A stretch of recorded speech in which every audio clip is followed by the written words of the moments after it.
Bonjour à tous et bienvenue sur ma chaîne. Dans cette vidéo, je vais vous raconter l'histoire tragique du village d'Oradour-sur-Glane.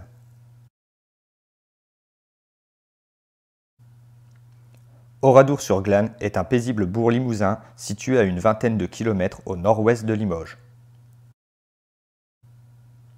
Sa population s'élève lors du dernier recensement de 1936 à 1574 habitants et compte également de nombreux réfugiés espagnols, alsaciens, mosellans, juifs français et étrangers.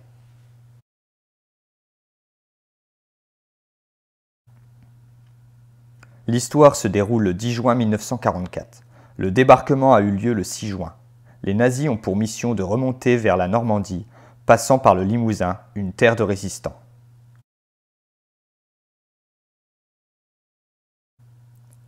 Les nazis ont pour mission de faire peur à la population par différentes actions de terreur, notamment la veille à Tulle, 99 personnes sont pendues par les SS.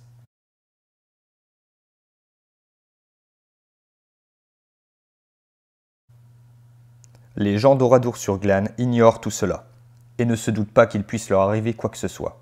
Le 10 juin 1944, le village vit sa vie paisiblement, comme chaque jour.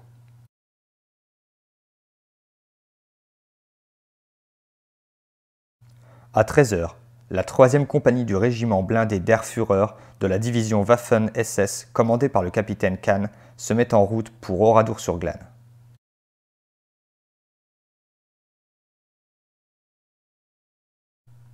Ils arrivent au village à 14 h. Le village est encerclé et les villageois rabattus et rassemblés sur la place, le champ de foire. L'ordre est donné d'abattre ceux qui ne peuvent s'y rendre.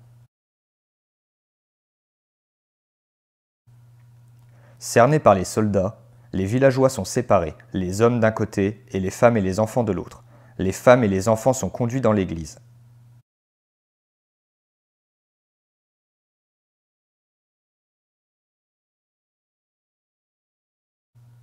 Les hommes, divisés en 4 groupes, sont conduits dans des lieux clos, préalablement repérés.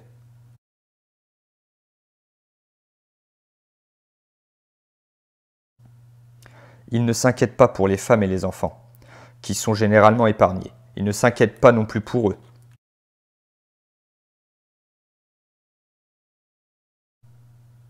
Car cela n'est qu'une simple vérification d'identité et recherche d'un éventuel dépôt d'armes caché dans le village. Tout se passe alors dans le plus grand calme jusqu'à ce qu'un signal soit donné.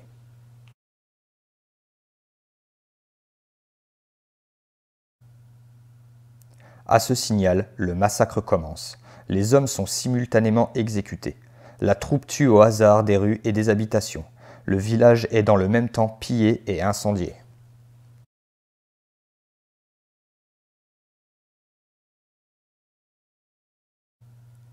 Quelques hommes encore vivants décident de s'échapper et certains de se cacher.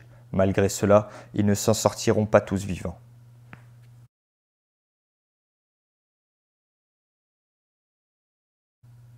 Robert Hébras était l'un de ces survivants.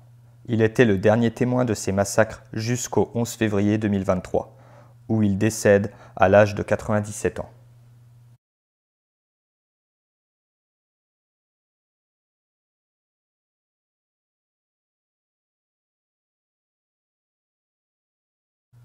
Dans l'église, c'est environ 450 femmes et enfants qui y sont rassemblés.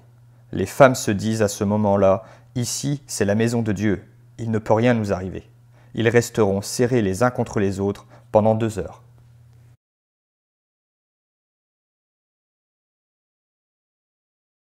Un sentiment de stress et d'anxiété commence à se faire sentir. À 16 heures, tout le monde entend les détonations dans le village sans savoir qu'il s'agit de l'exécution des hommes.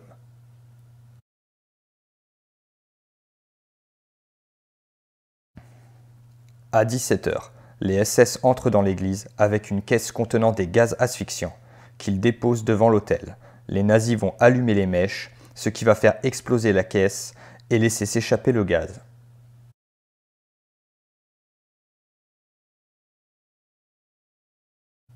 Mais l'explosion de la caisse fait exploser les vitraux de l'église, laissant l'air extérieur entrer, rendant le gaz asphyxiant inefficace.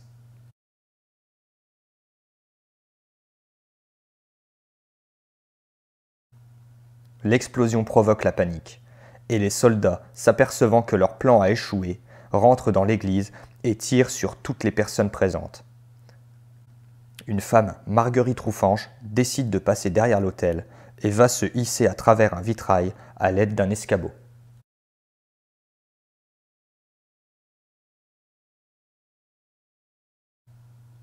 Les nazis mettront ensuite le feu dans l'église, pour éliminer toutes les traces.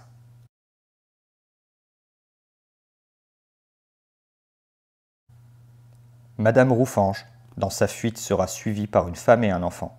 Repérés par des soldats, ils se font mitrailler. La femme et l'enfant sont tués et Madame Roufange est blessée au niveau des jambes. Laissée pour morte, elle rampe et se cache dans le jardin du presbytère pendant 24 heures. Elle sera retrouvée par des habitants de villages voisins. Elle est la seule survivante de l'église.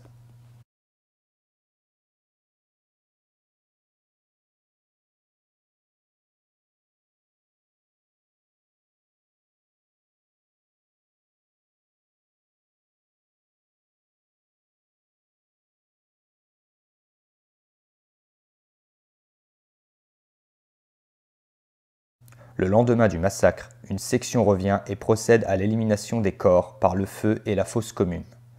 Cet outrage rend impossible l'identification des corps et prolonge la terreur jusque dans l'interdiction du deuil. Ce massacre fera 643 victimes et seulement 6 survivants, faisant d'Oradour-sur-Glane village martyr et symbole national des atrocités nazies.